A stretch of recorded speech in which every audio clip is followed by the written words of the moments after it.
नाशिकमधील राष्ट्रवादीच्या बॅनरची जोरदार चर्चा सुरू आहे। छगन भुजबळ यांना पालकमंत्री करा असे बॅनर्स लागलेले आहेत। नाशिकला खड्ड्यातून बाहेर काढा बॅनरमधून राष्ट्रवादीनं मुख्यमंत्री फडणवीसांना आवाहन केलं। मित्रपक्ष असलेल्या राष्ट्रवादीने शहरामध्ये बॅनर लावल्याने चर्चा सुरू झालेल्या आहेत।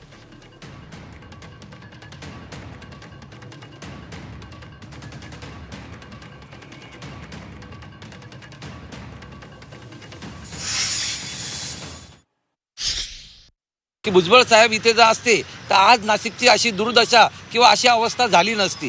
कारण की या अगोदर आपण बघितलं आहे की कुंभमेळ्याचं नियोजन हे कुंभमेळ्याचं या अगोदर नियोजन जे भुजबळ साहेबांनी केलं होतं ते अतिशय सूक्ष्म आणि चांगल्या पद्धतीने केलं होतं। नाशिककरांना त्रास नव्हता। आता कुंभमेळा जरी असेल पण अनावश्यक जे खोदकाम केलं गेलं आहे किंवा जे भविष्यात जे कामं व्हायला पाहिजे होते ते कुंभमेळ्याच्या अगोदर करणं काही गरजेचं नव्हतं।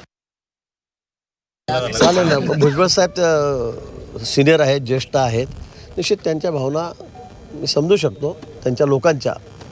आणि मग या संदर्भामध्ये मला वाटतं सर्व अधिकार माननीय मुख्यमंत्री महोदयांना आहे, ते या बाबतीवर निर्णय घेतील। ते बोर्ड मी ज्यांनी ते बोर्ड लावले त्यांच्याकडे नापसंती व्यक्त केलेली आहे आणि ते बोर्ड ताबडतोब काढायला सांगितले। सातत्याने हा वाद समोर येतो म्हणजे नाही काय वाद बीत नाही, ते वाद तुम्ही वाढवता, आमच्याकडे काय वाद नाही। मग कोण मग म्हणाला तुम्हाला सांग कधी कधी वाद झाला याच्यावर? नियुक्ती का थांबली मग पालकमंत्री? ते मला काही माहीत नाही आहे।